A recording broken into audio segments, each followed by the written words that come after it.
You know, I had always wondered what it would be like if God himself ever played PGA golf. I'd always wondered how good would he be, and now I know. It's Taylor Pendrith. That's how good God would play. Flawless. The best golf you've ever seen. Can't do anything wrong. Has the magic touch. It's incredible. The man is a true God. And all it took to get to watch God play was a whole community of donkeys getting together and making him like 16% owned chalk. Whatever. Anyways, I'm not gonna shit on him. I'll save that for the Wednesday stream. I do want to point out there is still 36 holes left. So just watch, because I know somebody that might mush him. So just be careful before you start dancing on my grave. What's up, guys? Specifically, you new guy, even. You can tell. I've had a couple drinks. What are you going to do? Brought to you by Topo Chico, as always. It's in that sponsorship. Still waiting to hear on you. I'm the Degenerate 75. I'm a high-limit PGA DFS player that's trying to teach you how not to suck at it so bad. Am I going to tell you who to pick? No. Am I going to tell you that you can become a winner?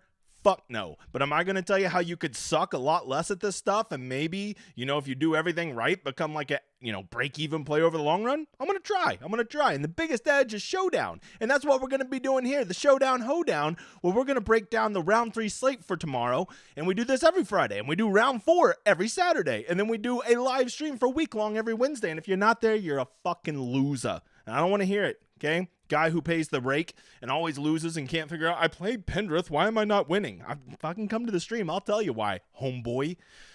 Hey, go give me a follow on Twitter, the Degenerate75. You have to notice that these videos don't have any ads on them, right? It's because I'm not a fucking poor, so I'm not, monetizing this. But all I ask is that, maybe you go give me a like and a sub if you would, because the channel's blowing up and I'd like to keep the momentum going. That's all I ask, because you're getting 15 to 20 minutes of entertainment and endless knowledge here. That's a pretty sweet trade, if you ask me.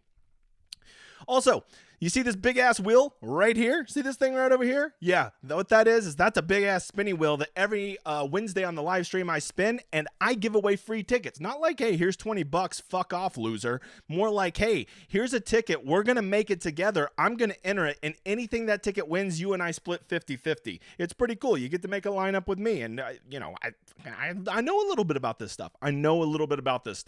All you got to do to get in that drawing, go drop a like on this video, and go comment down in the YouTube comments here, who screwed up your 6 of 6s this week, right? I gotta tell you, it was Nick Hardy for me. That motherfather came out double bogey today and said, I will kill your dreams before you even have them. And I said, thanks, dickhead. Who did it for you? Put that in the comments. Put your Twitter handle. Also, go over on Twitter, retweet this show, and give it a like, and that will also get you in the drawing. Or, you could go leave a 5-star review on my Apple Pod, and that'll get you 3 names in the hat, and I spin it, and you win. It's pretty easy. It's pretty simple. I think that's enough intro. Let's get going. Let's shut the fuck up. In case you're wondering how my week-longs are doing, yeah, I hope you watched the stream Wednesday. Oh, there's no such thing as a weather edge. Didn't hear any of you weather deniers out there today. How about a full stroke and a half for my wave versus the other wave? You donkey dick. So, are the chalk donkeys hitting? Oh yeah, they're smashing hard this week. But it doesn't matter because I literally have 20% of my lineups are 6 of 6 versus the field is 8%. So 2.5 times leverage on the 6 of 6. All kinds of guys at the top of the leaderboard. Got some really good 6 of 6s. And we gotta sweat heading into the weekend. And at week long, that's truly all you can ask for, is to have more 6 of 6s in the field and have some guys at the top of the leaderboard with a real sweat. That's where we're at. How do I have such great leverage? Is it because I have magic picks? Ooh, I make picks. No. Picks are stupid. That's why you should get off those stupid tout sites. Picks are stupid. You know what I have? I know how to play the game, and I know how to read fucking weather. And so now I have a huge edge on the field rolling into the weekend. It's that simple. Check out the stream. The emergency stream every Wednesday. I'm not changing the name. You shut your mouth, you whores. All right. Here we go. How's the course playing? Well, as I told you, the course played, for my wave, it played really well. And overall, it played about a little over a shot combined between the 2 days under par. So pretty easy, right? But what we're really going to want to focus on is, who can score on this? Was there a time that could score? You would think, oh, the morning guys score better on this course, but not necessarily, because the morning wave today actually scored a full, a third of a shot worse than the guys in the afternoons. We can't just go with that whole narrative tomorrow, right? So that's what we're going to talk about that. We're going to talk about the field. But first, I got to talk about contest selection. People need to know this stuff. This is the first way you don't waste your money, new guy, is you don't get in stupid contests. Like, let me give you, for instance, you got $30 and you want to play tomorrow. Don't go toss 2 lineups in the big $15. I actually like that DraftKings is starting to take Showdown a little bit more serious. We'll just keep building this community and showing them that there is interest. And hopefully they will continue to produce good contests. This one is better than it's been, but it's still not great, right? 25% going up top, and then, you know, like it just falls down really quick. 10th place, which is what I always like to look at, just $500. Imagine you beat 15,590 people and you only get $500 on your $15 ticket. That sucks because you earn the 99.9 8 percentile, and you're getting $500 back on that. That's why I don't like this contest per se. But if you do want to mass multi-enter, you do want to hit a home run, this is the one to play in. But I'm telling you, don't play in this unless you're at minimum going to play 25 lineups. I will die on that hill. If you're gonna play $500 tomorrow, if you instead of doing 35 in that, just go toss it one in this 555. It's a really good contest. Payout structure is a lot flatter. I don't think it's ever a great idea to put one entry into something where the big dogs can put 6, but I still think it's better than being in that fucking lotto, the $15. You can never go wrong with your $100 and $200 single entries, the $5 single entry, and I think they actually have a $5 multi-entry right here. Yeah, you can put up to 85 in this. A lot flatter payout structure. I like this one a lot more. If you're wanting to, do $50 tomorrow in Showdown or $100, go toss 20 in this. I think you'd be much better. You can also never go wrong with the $12 single entry or the 20 maxes. Last one, I promised my dude Nick I'd talk about this one. He called it a 6 max. It's not really a 6 max. It's just that the pool is so small they'll only let you one person enter up to 3% of the lineups. It's a pretty solid contest. $44 times 6. What are we looking at there? 264. So you're gonna be able to max this and have a legit shot of winning because there's only 212 people.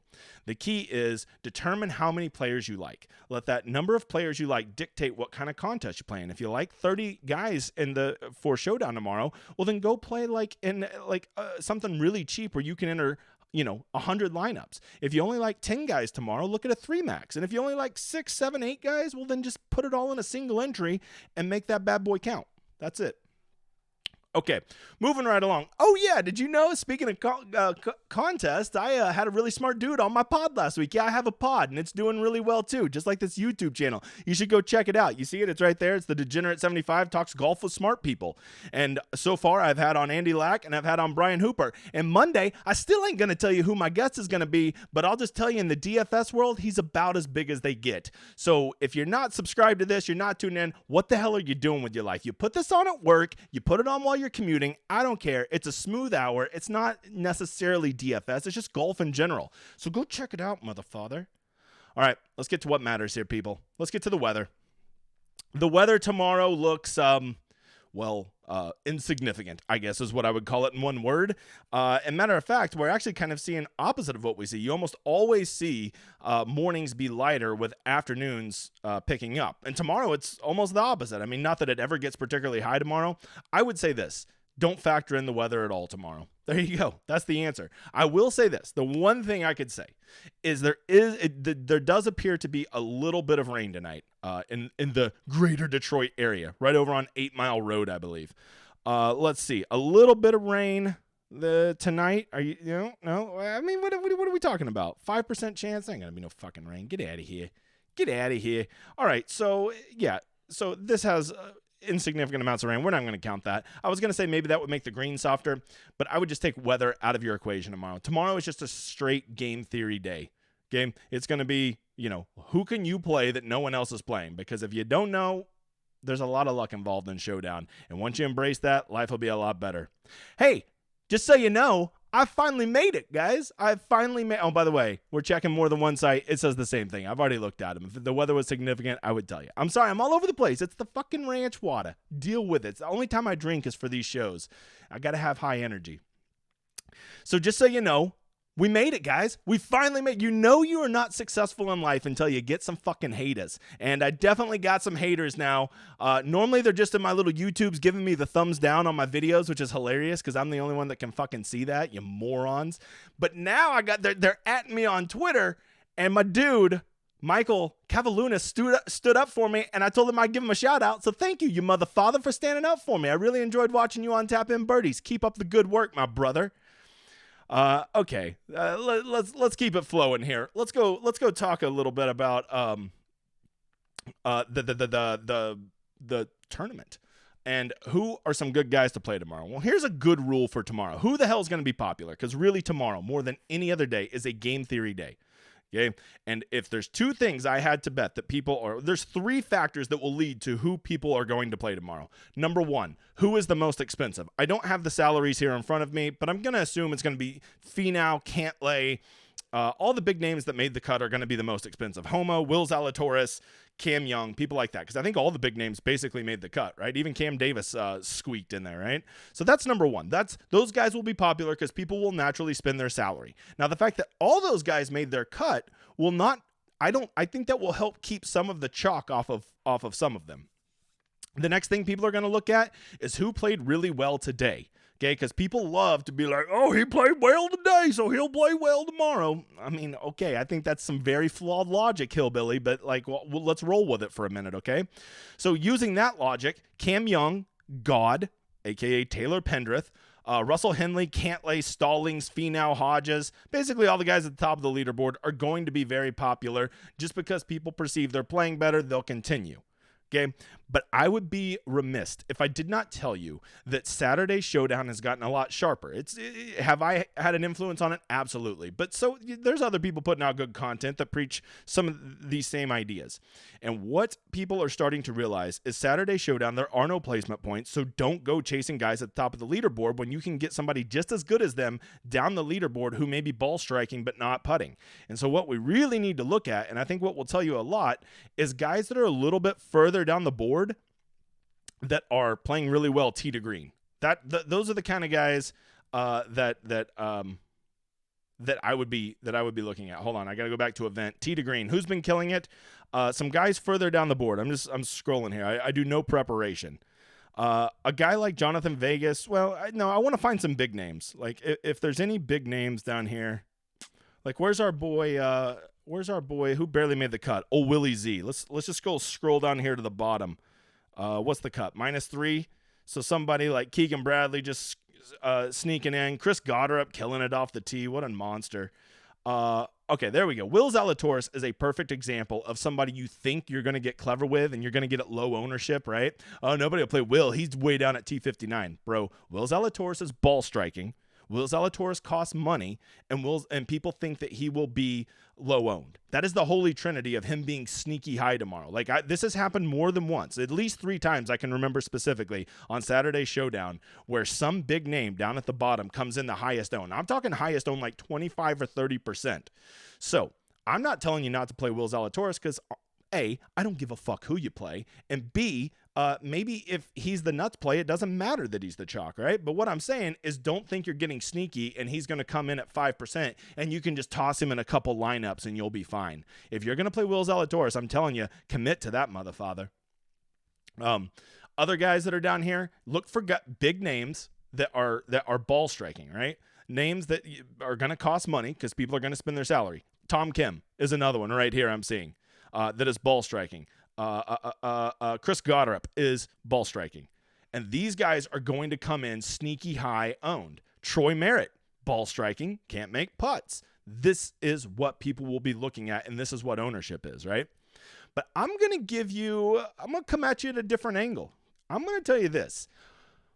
One of the smartest dudes in the Showdown industry, I'm not going to say his name, he likes to keep his shit private, but he's definitely one of the 5 best players out there. He told me that, he realizes something. I'm like, why are you so successful at Showdown versus other people? Everybody, there's different strategies that work. I said, what is yours? And he said, people just don't realize how much luck there is in a single round of Showdown, and they don't embrace that.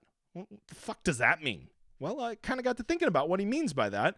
And the answer is no matter what these stats say or how horrific a guy is playing, in a single round, they can turn it around. Shit can change, and they can then become an amazing play, even though there was no signs indicating that they should have been a good play. And when you understand that and you embrace it, I think that is the new way to pivot off of ball strikers. Oh, he's ball striking. He just can't make a putt. Trust me, I like that too. When nobody is looking at a scrub and I see he's ball striking but not putting, I'm interested in him. I understand that because it's the easiest thing to flip. There is logic to that argument. But to act like that is the only way to make your roster construction is just, it's a fucking noob take. It is. It's newbie as shit. So, with that in mind, here's something I want to look at. I want guys that spun their wheels today. Who just didn't have it today in round 2? Who was not playing well today in round 2 that made the cut, right? So I'm going to just go down here to the minus 3s. By the way, all of this is on Data Golf. None of this is behind the paywall. Go look at this shit yourself. If you're like, hey, you're not giving me no picks, I'm not going to watch again. Well, great. Kick fucking rocks because I'm never going to give you picks. So some guys that did not play particularly well today but made the cut. Like Cam Champ looked terrific. Minus 3 strokes on approach. Backdoored into making the cut on the number. Just hot guard. Did Peter Malnati really make the cut? You motherfather. Cool. So Cam Champ just completely backdoors in. No reason to play him tomorrow. He looked horrific. He could never do well. I mean, that's what I'm talking about, right? Henrik Norlander. Just look at that. 2.5 strokes off the tee. Can't putt. Can't chip. Can't play that fucking loser. Or maybe he just had a bad round. He's due for a bounce back. Just like, Cam Young and Webb Simpson, you look at their 2 rounds. Cam Young looked very, very average in round 1. He was a god today. Webb Simpson looked like a god round 1. Very, very average today, right? Shit flips, okay? Even after Webb's round 1, he's like, I feel so good and I'm so confident. Really? Did you feel confident when you were making like 9 bogeys in a row? A-hole? Other guys, let's see. Other guys that kind of just spun their wheels today. We already talked about old Willie Z. Cam Davis, I mean, like, he just did nothing today. He could not get going, and his putting was horrific. Okay, that's the kind of guy I want. I feel like I'm going to get an ownership discount on him. And because all the big names made the cut, I think that will keep his ownership relatively down because everybody's going to have those top 5 guys to choose from in the salary range. I don't have the salaries up. I'm sorry. I can't fucking put them up because fucking Slapdick Fantasy National doesn't upload in time. Max Homa. He started to figure some stuff out today, and honestly, he had one of those rounds I love the most where he played well, but he didn't play so well that it's like, oh my God, I got to play him. He is unstoppable. So very, very tempting round. I'm just going to go ahead and tell you, Webb Simpson is horrific. He sucks. He could never play well. He'll bounce back tomorrow. Well, maybe he won't. Maybe he'll go shoot a 6 over. But I'm telling you, in a showdown world, Webb Simpson is the kind of guy you want because he's got like a -6 coming in him tomorrow or a +3. He'll blow up your lineup or he'll save it. If Jason Day ever learns to putt, he almost looks like a real golfer again. And he just kind of spun his wheels today. Kurt Kitayama spun his wheels today. These are guys I'm looking at. When you go over here and you just go sort by all these best guys, I mean, I don't want to pay an ownership premium for these guys. And rule number 1 of Showdown, it's fucking really hard to stack 2 really good rounds on top of each other. I mean, I know Taylor Pendrith, aka God, can do it, but like, it's really hard to do. Yes, Finau looks like a world beater. I'm not telling you not to play any of these guys. I'm just saying it's really hard to back that shit up, and they're going to be super owned. So are you going to get leverage on those guys? That is the question. So that's what I'm thinking. I'm thinking I want guys that spun their wheels. I want guys that are showing signs that they could never do well tomorrow, and I'm just going to play completely contrarian. That's what I'm going to do. Yeah, everybody's going to zig tomorrow. I'll zag because in a single round of Showdown for Saturday when there's no weather edge, we're all just fucking guessing. So give me the low-owned slapdicks and let's see what happens. That's how I'm playing. Do I want you to play like me? No. Matter of fact, I really don't want you to play like me. I want you to go play like all the donkeys, okay? Because in that world where my guys, flip and they start doing well and all the chalk guys kind of just spin their wheels, now I'm cleaning up. That's how I roll. Okay. So if I had to go with one guy I'm definitely playing tomorrow, his name is Taylor Pendrith. Because fuck that guy. Taylor Pendrith, you can go fuck yourself. I'm going to mush you. I might put you in every lineup just to destroy these week-long donkey souls. Taylor Pendrith, you are a god. I am playing you. I'm playing him. You can't stop me. One guy I am definitely fading tomorrow. Not a chance in hell. Well, that's a pretty easy one. I'm definitely not playing... Well, I say it's an easy one. There's 2. I am definitely not playing Patrick Cantlay or Tony Finau tomorrow because I have them in so many of my week-long lineups, and I have a lot of live bullets in week-long because I did the weather stack, and if you didn't notice, it was the fucking nuts. So I will definitely not be playing either of those 2. It's just simply a hedge, guys. If I have great leverage on my week-long lineups, why play them at Showdown? If they go smash tomorrow and kill all my Showdown lineups, well, that just means my week-long smashing too, right? And you're like, well, but that's not good logic because Cantlay's really owned, bro. Cantlay is not more owned than me. I literally have him in 100% of my lineups. So no one has more leverage on Cantlay than me. So I'd be perfectly fine if Cantlay goes and just lights this course on fire tomorrow, and he will be in 0 of my Showdown lineups. If you're feeling, hey, new guy, thanks again for staying. Don't forget to go like and subscribe. If you're feeling like I'm not giving you much here and you want more, well, don't forget, I did start a Patreon. And it has over 250 members, and people really like it over there. And I'm not going to, and you know, the amazing thing is these people on my Patreon, we're on a Discord. We're all connected through the Discord. They are over there, and like, they don't say, oh, I'm over here for the picks, because they don't fucking get any. But you know what they do like? They like the community, and they have a bunch of people that cheer for each other, and like, there's no dickheads over there other than me. I've got dibs on being the one asshole over there, right? So if you're interested in that, you want to support me, you like that I don't put ads on my videos, come join it. You won't regret it. It's a pretty fucking cool community with a lot of smart cats over there. Something to consider. Yeah, and don't forget, I got a YouTube page. Go like and sub, people. I think that is it. Is there anything else? I'm looking at my big board to see if I forgot anything. I still have up Wednesdays, so I'm probably forgetting something. That's it. Don't forget, go like and subscribe, and then also leave down in the comments with your Twitter handle, who was the one guy that fucked up your 6 of 6s? I have to tell you, if I have one parting piece of advice, Showdown tomorrow kind of fucking sucks. There's not a huge edge, and when I don't see a huge edge, I don't just play to play. I mean, I know my name's the degenerate, but like, I actually do care about my bankroll, and I protect it because, like, you know, I need to live off of it. And so I will be playing tomorrow, yes, but am I going to be max entering the $15? Not a chance. Not a chance. So, you know, maybe save a little bit of your bankroll. Don't do as much tomorrow. Save a little bit more for Sunday, where we know there will be an edge, especially if God himself, Taylor Pendrith, is like 3 shots ahead of everybody. Can you imagine what his ownership will be? Oh, let it happen, Jesus. Wait, let it happen, Taylor. So that's it, guys. I appreciate you coming by. I think I'm going to do a prize picks video tonight, assuming those fuckers get it out in time. It's been real, guys. We'll talk to you later. Hope you enjoy my outro.